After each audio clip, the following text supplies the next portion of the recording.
So most people won't start investing in the stock market because they're scared of making mistakes. But the truth is, most of us have made mistakes, but most of us have learned from those mistakes and gone on and become successful at it. You can't be expected to be perfect at anything when you first start out.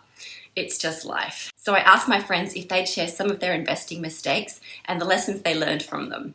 And I'll add some of my own at the end. So I really want to thank Invest with Queenie and Family Finance for being in this video with me and sharing their mistakes.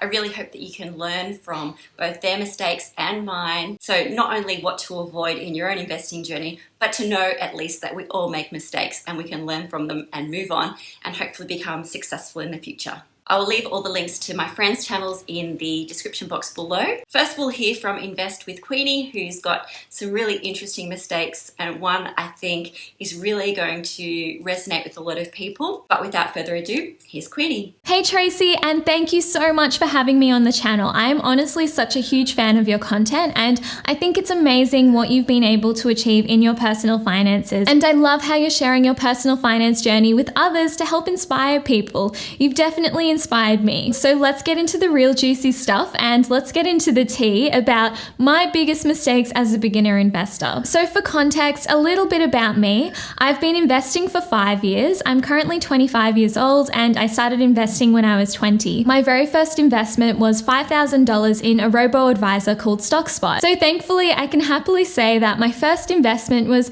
actually a pretty smart and safe investment. However, I definitely have made a few mistakes and a few hiccups over the past 5 years that I have been investing. So I'm going to share a story with you that actually has a few different investing mistakes all in the one story. The first mistake was thinking that I was a genius when in reality I really just got lucky. The second mistake that I made was I was actually speculating and not investing. The third mistake that I made was I didn't really have a plan or a strategy. And the fourth mistake was I didn't really have a lot of conviction in what I was buying at the time. And I was really just buying off the back of a lot of hype that was going around at the moment. So I may have piqued your interest in what exactly this investing story and investing mistake was. So let's dive into it. So let's take a journey all the way back into 2017. So I had been investing in StockSpot for about a year. And then one of my friends told me about cryptocurrency. Yeah, so I've been investing in this thing called cryptocurrency, and yesterday I made a 30% return on my money. The crypto market is so hot right now. Every coin is just going up like crazy. You've got to get in on this.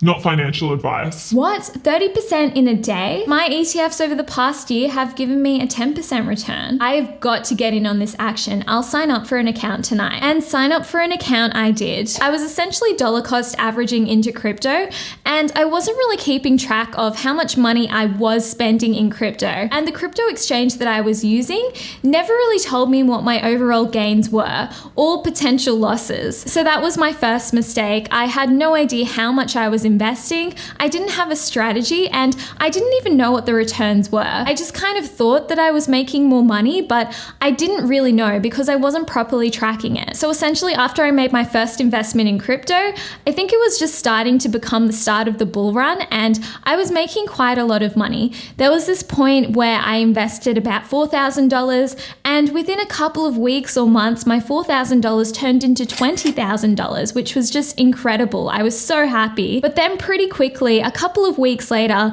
my $20,000 turned into $1,000. And that's when the bear run really set in. I think one of the biggest lessons around this time was just the different mindset shifts that people had at the time. I remember when the price of Bitcoin and cryptocurrency was just going up and up and up and up, everybody was so excited about it. I myself was telling anybody who would listen that cryptocurrency and Bitcoin was the future and we will all be using crypto and Bitcoin to pay for things. But as soon as the price dropped and dropped by like 80-90%, it's pretty interesting just how quickly people's attitudes change about an investment. I wasn't too devastated when the price dropped from $20,000 to $1,000 because I thought that eventually it would go back up.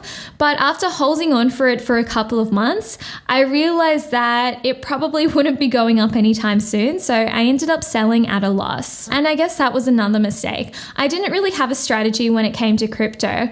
Was I buying and holding? Was I a long-term investor? investor? Was this just a bit of a swing trade to make a bit of profit? Looking back now, especially when it comes to speculative investments, I wish I had more of a strategy going into it, and I wish I knew what I was actually doing and the reasons why I was buying crypto in the first place. And another lesson that I learned is that we can't expect crazy high returns without expecting really big drops as well. I just thought that 30%, 20% gains within a day were totally normal, but we can't expect really high returns like that without having the potential for really big drops as well. And I definitely invested more than I was comfortable in losing. Another lesson that I learned is to be greedy when others are fearful and fearful when others were greedy. I was definitely buying a lot of crypto, especially at the peak, and as soon as the price dropped, that's really the time that I should have been buying up even more crypto, but instead I decided to sell. So I was literally doing the opposite of what a long-term serious investor should have been doing. But you know what? At the end of the day, I think that all of these lessons just make us better investors in the long term. I did lose quite a bit of money. Initially, I invested $4,000 in total and I ended up selling at a loss, so I lost about $3,000. Honestly, looking back, it is a pretty small price to pay for all of the lessons and knowledge that I gained from that experience. And now I can happily say that I have learned a lot about investing from this experience, and hopefully I won't make those mistakes again. Touch wood. Thank you so much for having me on the channel, Tracey, and I will throw it back to you to give the next investing mistake. Thanks so much, Queenie, for being on the channel, and I really think your experience with cryptocurrency is going to resonate with a lot of people, so thank you so much for sharing that. And now let's jump over to family finance. Thanks again for being on the channel. I really think everybody's going to appreciate the lessons that you learned, because it really is, when people are starting out, beginner investors, I think that they can resonate a lot with what your experience has been. Hi Tracey, thanks for having me on the channel. Most of my investing mistakes in my investing journey have come from not having a plan. Because I didn't have a plan, I would listen to the latest hot tip from a friend or relative. I think it's because I didn't have confidence in myself to choose my own investments. Plus, there is so much noise out there and it's hard not to listen and have a little bit of FOMO in case that particular stock goes to the moon. But now when someone talks about the next best thing, I remind myself that it may suit their investing strategy, but it doesn't suit mine, and that's okay. I am an anxious investor, so having speculative stocks is just way too stressful for me. I found one of the biggest problems with listening to the latest hot tip from someone is that they don't tell you when they decide to sell.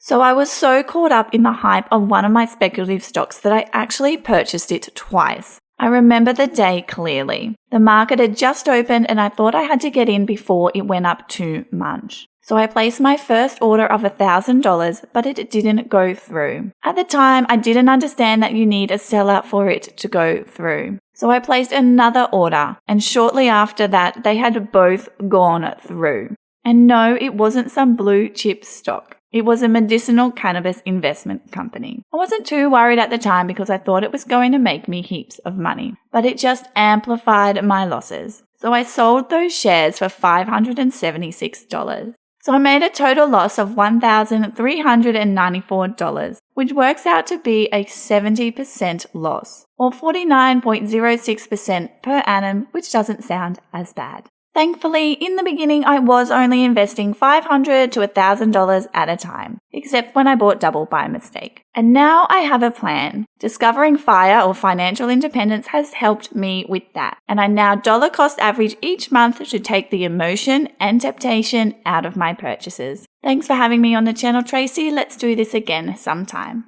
Thanks again, Family Finance, for being on the channel. I so appreciate you coming and sharing your experience. Okay, so what are some of the mistakes that I have made in my investing journey? I think the first and the most cringe-worthy of my mistakes is when I started hearing about investing in penny stocks.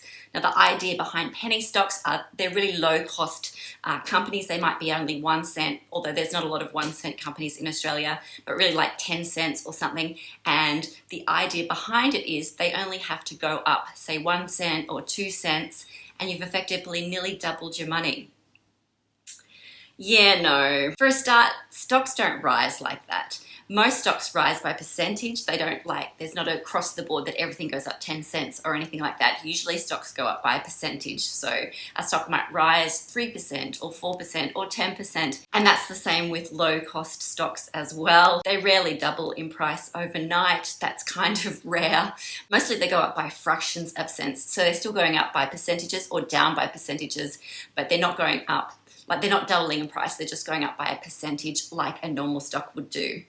And another thing that I found with penny stocks, those low cost companies, they're usually trash companies in that they're not doing great. They're not great businesses. And for that reason, it can be hard to get in and out of them, which I found when I was starting out and invested in a couple of these companies thinking I was going to double my money.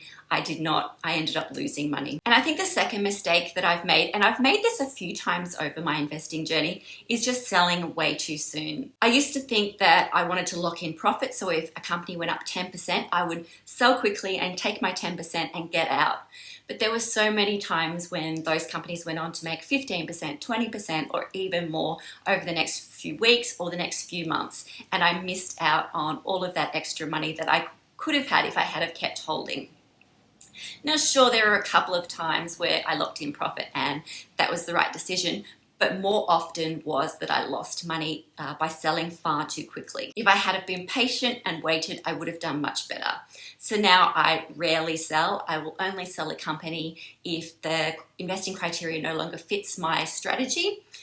So there's companies that I've held for years and years and years, and I have no intention of ever selling them. And they've increased in price quite dramatically, but I'm not interested in locking in any profit. I'm just there to hold them for the long term because they still fit my investing criteria. So that was my second biggest lesson, is that I often in my early career would sell far too quickly and try and get out and try and be smart, when in reality, I wasn't being smart at all. I was just being impulsive. So those are our mistakes, and I really hope you've learned something, not only on things to avoid, but on just knowing that we all make mistakes, but we can all learn from them and move on and go on and still having successful investing careers. Thanks again for Family Finance and Invest with Queenie for being on the channel and sharing your mistakes and sharing my mistakes. I hope everybody has learned something. I really appreciate you in collaborating with me on this video. It was lots of fun. But for now, I hope everyone else has enjoyed the video and learned a lot. Until next time, take care. Happy investing. Bye.